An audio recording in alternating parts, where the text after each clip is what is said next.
Steve, I do a series which we call Self-Made. I think for me it's probably more therapy because it's allowing me to reflect on what I've done, what I've been able to do. And I think a lot of times, whether you're an artist or a business person, you forget how you got there and the struggle to get there. How does it feel today in terms of where you are?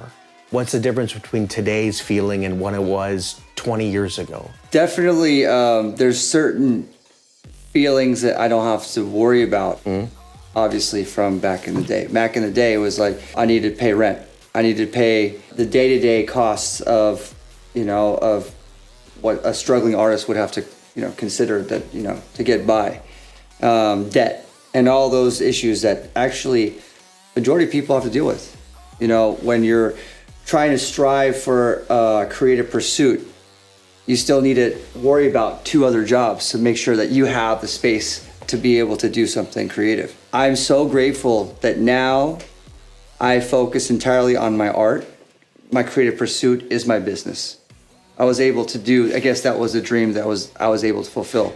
Music has always been my foundation, but more so now than ever in the last 5 years. I've been able to, of course, I'm a human being, so my inspiration and my interests go out across all different lanes, I've been able to jump into these conversations with scientists and researchers on the brink of breakthroughs in science and discovery that's so exciting that I could never get in if I walked through the front door, or go into fashion circles and talk with fashion designers and learn their wisdom on how to develop a line. But if you go back 20 years, 30 years, would you say that you wanted to see yourself doing more than just music? Or is that it's kind of evolved? It's definitely evolved, but the very interesting thing about where I started with music is, of course, when I was a teenager, music was my first real passion into forming this culture into my lifestyle. I never really understood what a lifestyle change was before that time. When I found music, at that time, it was straight edge hardcore punk music. So when I was a hardcore kid at 14, 15 years old and going to these shows, then I realized, I'm like, there's a community that really, I changed the way I dressed, I ate a certain way. It gave me this, a breakthrough to learn how to play an instrument, to record music, to start screen printing t-shirts. What did everyone, meaning classmates, forget friends, right? What did they all think of you back then? Well, once I found music as my lifestyle choice and I started kind of choosing that pathway, you are kind of like the black sheep of the class. You're doing something different than football. You're doing something different than the traditional route that teenagers would take. Was your family supportive of you doing this? At that time, they didn't really understand what was really going on. They're just happy I was so excited about something. Yeah, they're just like, all right, cool, you're going to shows, you have some friends, you're skating around. Yeah. You don't break any rules. So when was it what was a tipping point where Steve Aoki is becoming something, where people know who you are? I think the tipping point is more or less, for me throughout my life, was moments where I found my own self-determination in the things I was doing. And I found confidence in the different lanes that I was a part of. Do you think that your fan appreciates the hard work that you put in? To me, it's Steve Aoki is, I'm gonna make it no matter what mentality. I have no choice. If you don't fight, you're not gonna get there. Yeah, and it's interesting because, I think that the general rule of thumb is believe in yourself all the way to the end.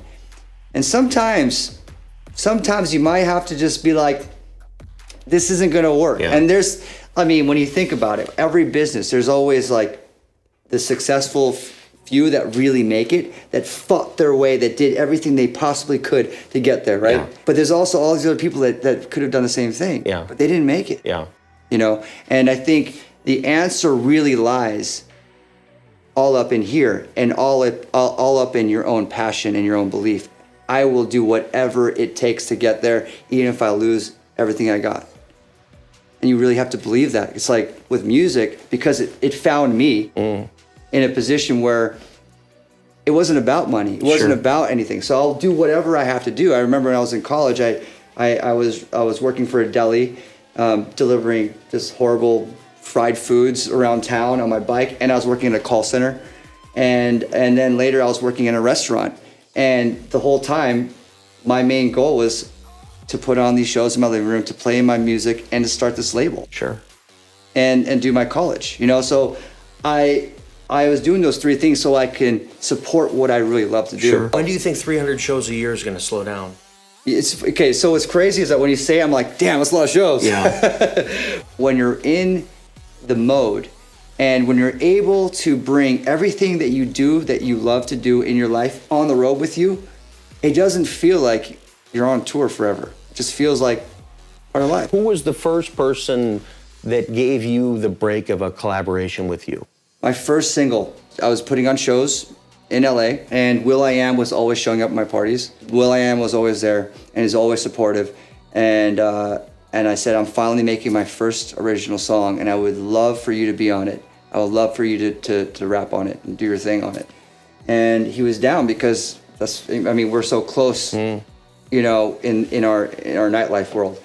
And I went to his studio, I played him the beat, and I remember he's got his BlackBerry out and he's just recording his an idea into his phone, and then later he grabbed the mic and he started rapping the line, I'm in the house, and that was the hook. And that became the first single. And I was like, all right, I got my first single. I was with Sam in the car and I point up at a billboard and there's a giant billboard of you for Omnia. Yeah. And I'm thinking, does Steve get excited? Does that do anything for him today? Does it? Oh yeah, absolutely. I'm like getting inside all the time when I'm like, oh my God, there's like a huge billboard being in Los Angeles. The one thing I bought is I own the golden ticket, Charlie and the Chocolate Factory. I own Charlie Bucket's golden ticket. Wow, So that's crazy. Which I think is just the coolest thing in the whole world, because to me it means everything. It's the golden ticket. It's what life is about. You want that. What's meant something to you that's made you feel good about where you are? Buying my mom a house next to my house in Las Vegas so I could see her as much as I possibly can. Because when this career took off and I was on the road as many days as you know, I would think about my mom, but I just had no time to see her. I see her like once a year.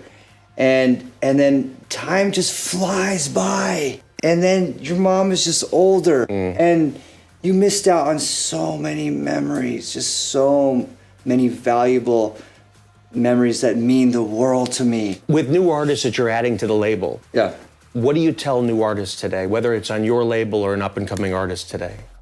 I always say go back and find your own inspiration and passion in your music. When you sample an idea, go back to your own culture. Go back to, you know, like your childhood and see where you can find a new inventive way to you know, revisit a song or make something brand new. You know, there's definitely moments. I remember when the Chainsmokers, they gave me a demo of music, and before this time they didn't release any original music. They were just putting out remixes, and they're really good at like remixing and making club edits. And then they gave me a batch of original music, and I was listening to all of them, and I was like, oh, there's this one is like genius for right now.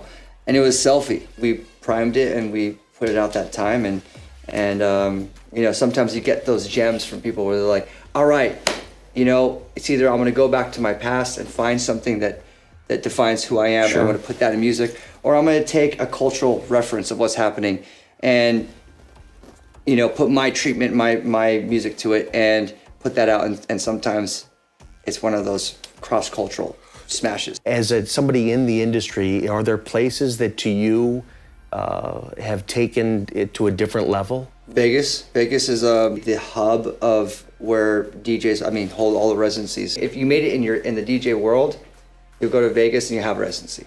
In Vegas, you get the cross culture of not just the United States, but you get around the world. Everyone's going there to have their big weekends. And if you can hold down a residency and you could fill in a club when you're competing against the Chainsmokers and Kygo and Diplo and, you know, whoever else is holding down that same night, then you're doing all right. You know, that's a big place for the DJ world to come together. Steve, what's next? What do you see as Steve Aoki the next let's go 3 to 5 years? 3 to 5 years. Oh, that's a long time from now.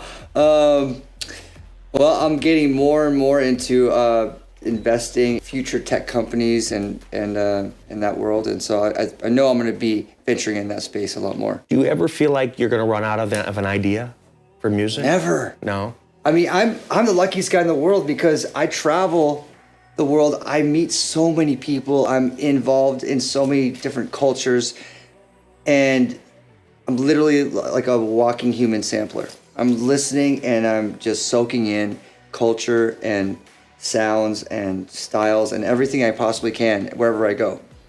And I try to bring that in and unleash it in the studio. I'm thoroughly impressed with you. My definition of self-made is you, in the sense of your ability to, one, know what you want to do, commit to it for the love of what it is and how it makes you feel.